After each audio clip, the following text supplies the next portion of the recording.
जय श्री राधा कृष्ण। भक्तों, मकर संक्रांति यानी संक्रांत आने वाली है और हमारे हिंदू धर्म में संक्रांत को स्नान और दान का सबसे बड़ा पर्व माना गया है। कहा जाता है कि संक्रांत के दिन किया गया दान अनंत गुना फल देता है, इसलिए हर घर में, हर परिवार में इस दिन कुछ ना कुछ दान जरूर किया जाता है।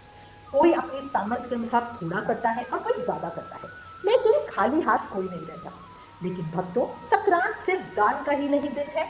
संक्रांत के दिन बहुत सारे नियम भी उठाए जाते हैं जिन्हें हम पूरे साल श्रद्धा और विश्वास के साथ निभाते हैं और अगले साल मकर संक्रांति पर ही उनका उद्यापन करते हैं। ये नियम हमारे जीवन में अनुशासन, भक्ति और सकारात्मक ऊर्जा लाने का काम करते हैं। संक्रांत के नियम 5 तरीके से उठाए जाते हैं।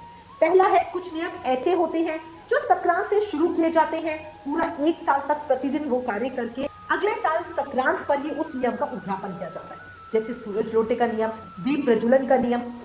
दूसरा है, कुछ नियम ऐसे होते हैं जो हर महीने की सिर्फ संक्रांत के दिन किए जाते हैं, जैसे हर संक्रांत पर कीर्तन करवाने का नियम। ये सिर्फ हर महीने 14 तारीख को किया जाएगा और पूरे 12 बार करके अगली मकर संक्रांत पे इसका उद्यापन हो जाएगा। तीसरा, कुछ नियम ऐसे होते हैं जो मकर संक्रांत से शुरू करके पूरे साल में कभी भी करके उसका उद्यापन अगले साल मकर संक्रांत पे ही किया जाता है, जैसे 100 सेने का नियम। चौथा है, मकर संक्रांत के कुछ नियम ऐसे हैं जो मकर संक्रांत वाले दिन ही किए जाते हैं, जैसे बय या नेक करना, सासू माँ को सीढ़ी चढ़ाना उतारना, सास सहेली का बयान, इस तरह के। पांचवा है, मकर संक्रांत से शुरू करके कहानी कहने का नियम भी लिया जाता है और पूरे 1 साल तक रोज कहानी कहकर अगले साल मकर संक्रांति पे ही उसका उद्यापन होता है, जैसे यमराज की कहानी कहने का नियम। अब मैं इन सबको थोड़ा डिटेल में बताती हूँ। अब सबसे पहले बात करते हैं उन नियमों की जो संक्रांत से शुरू किए जाते हैं। पूरा 1 साल तक प्रतिदिन वो कार्य करके अगले साल तक उस नियम का उद्यापन किया जाता है। इसमें कौन कौन सी है? पहला है सूरज लोटे का नियम, जिसमें रोज सूर्य देव को जल अर्पित किया जाता है। पूरे साल इस नियम को निभाना होता है और अगले साल मकर संक्रांत वाले दिन ही इसका उद्यापन किया जाता है। दूसरा है दिया बाती का नियम। ये नियम बहुत ही शुभ माना जाता है। इसमें मकर संक्रांति के दिन से रोज शाम के समय घर के मुख्य दरवाजे के बाहर सरसों के तेल का दीप प्रज्वलित किया जाता है। ये दिया हमें पूरे 365 दिन जलाना होता है।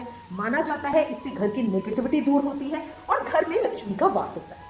अगले साल संक्रांत के दिन इसका उद्यापन किया जाता है। उद्यापन में चांदी का दिया लिया जाता है और खाने योग्य मीठे दिए बनाए जाते हैं। दिए आप चाहो तो मावे के यानी खोए के बना सकते हो या आटे में गुड़ मिलाकर उसके दिए बना सकते हो। कुल 365 दिए बनाने होते हैं। इसके साथ ही साड़ी, श्रृंगार का सामान और दक्षिणा आदि भी भेंट की जाती है, दान की जाती है। ये विधि विधान है। इसके अलावा एक नियम होता है रास्ता बुहारने का नियम, मतलब घर के आगे साफ करवाने का। तो मेन हम 4 जगहों को का रास्ता साफ करवाया जाता है, जिसमें आपके मायके का, अपने ससुराल का, अपने मामा का और पति के मामा का, इन 4 जगह के रास्ते होते हैं। इन चारों जगहों पर जो लोग झाड़ू लगाते हैं, जो घर के बाहर जमादार वगैरह होते हैं, उनसे पूरा साल रास्ता साफ करवाया जाता है। 1 साल पूरा होने पर उसका उद्यापन किया जाता है। तो वो लोग जो नियम से उस जगह को साफ कर रहे थे, उनके कपड़े, जूते, झाड़ू, कूड़ा उठाने का तसला या टोकरा, मिठाई, गर्म कपड़े और दक्षिणा दी जाती है। ये नियम 4 साल में पूरा होता है, क्योंकि हर एक जगह का 1 साल माना जाता है और ये बहुत अधिक पुण्यदायी है। इसके अलावा चिड़िया चुग्गा का नियम लिया जाता है। इसमें पूरे 12 महीने रोज 1 मुट्ठी चावल चिड़िया को दिया जाता है। अगर रोज देना संभव ना हो तो महीने की संक्रांत पर 31 मुट्ठी चावल भी चिड़िया को दिए जा सकते हैं। 12 महीने पूरे होने पर बड़ी संक्रांति पर इसका उज्जवल किया जाता है, उद्यापन किया जाता है, जिसमें चांदी की चिड़िया, चावल और रुपए हाथ फेरकर सासू जी के चरण स्पर्श करके दिए जाते हैं। अगर सासू जी नहीं है तो आप मंदिर में या ब्राह्मणी को भी दे सकते हैं। अच्छा, इसके अलावा गाय को सहेली बनाने का नियम लिया जाता है। ये बहुत सुंदर नियम है। इसमें संक्रांत से लेकर अगली संक्रांत तक रोज गाय को रोटी खिलाई जाती है। उद्यापन में गाय के लिए चारा, साड़ी, श्रृंगार का सामान और दक्षिणा लेके गौशाला में दान किया जाता है। अगर पूरा सामान देना संभव ना हो तो सिर्फ चारा देकर भी उद्यापन किया जा सकता है। इसके अलावा तुलसा जी से भी जुड़े कई नियम हैं जो संक्रांत से उठाए जाते हैं, जैसे रोज तुलसा जी में दीपदान का नियम, जिसमें पूरे 1 साल तक तुलसा जी में दीप प्रज्वलित किया जाता है। तुलसी जी को सिंदूर लगाने का नियम, तुलसी जी को बिंदी लगाने का नियम या तुलसा जी को मेहंदी लगाने का नियम। इन सभी नियमों में 1 साल तक रोज तुलसा जी की पूजा की जाती है और अगली संक्रांत पर उसका उद्यापन किया जाता है। उद्यापन में तुलसा जी के लिए वस्त्र, श्रृंगार का सामान, दक्षिणा और खाने की कोई वस्तु लेकर दान किया जाता है।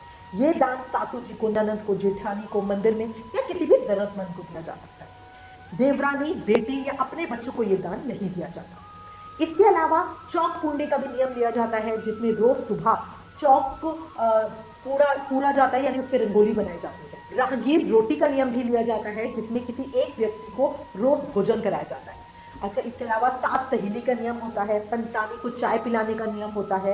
ये इनमें से कोई भी नियम आप संक्रांत से शुरू कर पूरे 1 साल तक करते हो और फिर अगले साल उसका उद्यापन करते हो। दूसरा, अब बात करते हैं उन नियमों की जो हर महीने की सिर्फ संक्रांत के दिन ही किए जाते हैं। कुछ नियम ऐसे होते हैं जो संक्रांत से शुरू कर पूरे साल हर महीने की 14 तारीख को किए जाते हैं, और सिर्फ हमें पूरे साल में 12 बार ये करना होता है। जैसे मांग भरवाने का नियम, मेहंदी लगवाने का नियम। हर महीने की 14 तारीख को किसी सुहागन से आप मांग भरवाते हैं या अपने हाथ में मेहंदी लगाते हैं और अगली संक्रांत को उसका उद्यापन करते हैं। तीसरा, अब बात करते हैं उन नियमों की जो मकर संक्रांत से शुरू करके पूरे साल में कभी भी पूरा कर सकते हैं और फिर उनका उद्यापन मकर संक्रांत ही किया जाता है। इसमें सबसे पहला और बहुत महत्वपूर्ण नियम है 100 सेरी का नियम।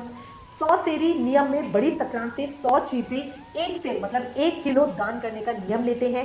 ये अपनी इच्छा अनुसार 100 तरह की चीजों को आप 1, 2 या 5 सालों तक में पूरा कर सकते हैं। इसमें आप कोई भी चीजें ले सकते हैं, दाल, मसाले, फल, मिठाई, कोई भी खाने की वस्तु ले सकते हैं, कोई भी चीजें ले सकते हैं। इसी तरह आप कंगना, डोरा बांधने का नियम ले सकते हैं, जिसमें आप 365 महिलाओं को, सुहागन महिलाओं को ही डोर कंगना बांधते हैं। 1 साल में आपको ये डोर बांधने होते हैं। या इसके अलावा बिंदी बांटने का नियम होता है, जिसमें 365 बिंदी के पत्ते हम सुहागन महिलाओं को देते हैं। ये भी पूरे 365 दिन में हम इसे बांटना होता है और अगली संक्रांत पे इसका उद्यापन करते हैं। याद रखना, जब भी ये चीज़ दो, आप डोर बांधते हो तो भी कुछ दक्षिणा के पैसे, चाहे 10 रुपये देना जरूर। बिंदी का पत्ता देते हो तो खाली मत देना, साथ में पैसे जरूर देना। चौथा, अब बात करते हैं उन नियमों की जो सिर्फ मकर संक्रांत के दिन ही किए जाते हैं। तो कुछ नियम ऐसे होते हैं जो सिर्फ संक्रांत वाले दिन ही किए जाते हैं, जैसे भगवान के पट खुलवाने का नियम है ना। इसमें हम भगवान के पट खुलवाते हैं संक्रांत के दिन और मंदिर के दरवाजे खुलवाते हैं और भगवान को कपड़े पहनाते हैं, भगवान को भोग वगैरह अर्पित करते हैं, प्रसाद बांटते हैं और इसमें दक्षिणा जरूर रखते हैं। तो ये एक नियम होता है। सास ससुर को मनाने का नियम, सास ससुर को मनाया जाता है, जिसमें हम सास ससुर को संक्रांत के दिन कपड़े, मिठाई और दक्षिणा देके उन्हें मनाते हैं। इसी तरह नंदोई को मनाया जाता है, जेठानी को मनाया जाता है। इसके अलावा सासू जी को सीढ़ी चढ़ाने का नियम ये हम करते हैं, जिसमें हम उनको सीढ़ी चढ़ाते हैं। देवर की जेब भरने का नियम, जेठ को जलेबी खिलाने का नियम, जिसमें जेठ जी को जलेबी खिलाई जाती है और कपड़े, दक्षिणा वगैरह दी जाती है। ये सारे नियम एक ही दिन में पूरे होते हैं और परिवार में प्रेम और सम्मान बढ़ाते हैं। ये सिर्फ मकर संक्रांति वाले दिन ही किए जाते हैं। पांचवा, अब बात करते हैं उन नियमों की जो मकर संक्रांत से शुरू करके कहानी कहने का नियम दिया जाता है और पूरे 1 साल तक रोज कहानी कहकर अगले साल मकर संक्रांति पे उसका उद्यापन होता है। तो इसके अंदर हम यमराज की कहानी का नियम लेते हैं, पोपाबाई की कहानी का नियम लेते हैं, धनराज की कहानी का नियम लेते हैं, धरती माता की कहानी का नियम लेते हैं, भगवान विष्णु की कहानी का नियम लेते हैं, लक्ष्मी जी की कहानी का नियम लेते हैं, तुलसी माता की कहानी का नियम लेते हैं, 4 दरवाजों की कहानी का नियम लेते हैं। इनमें से किसी भी कहानी का जिसका भी आप नियम ले रहे हो, उसे आप रोज स्नान करके पूजा करते हुए उसको सुना जाता है। पूरे 1 साल तक बिना नागा इन कहानियों को सुना जाता है और अगली संक्रांत पर इसका उद्यापन किया जाता है। तो भक्तों, यहाँ मैंने आपको संक्रांत से उठाए जाने वाले कुछ नियमों के बारे में बताया है। आप अपनी श्रद्धा, समय और सामर्थ्य के अनुसार इनमें से कोई भी नियम संक्रांत के दिन उठा सकते हैं। नियम वही उठाइए जिसे आप पूरे मन और विश्वास के साथ निभा सके।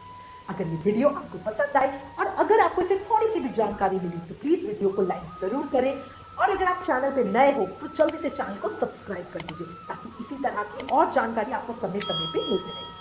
फिर मिलेंगे किसी और वीडियो के साथ, तब तक के लिए दिल से राधे राधे।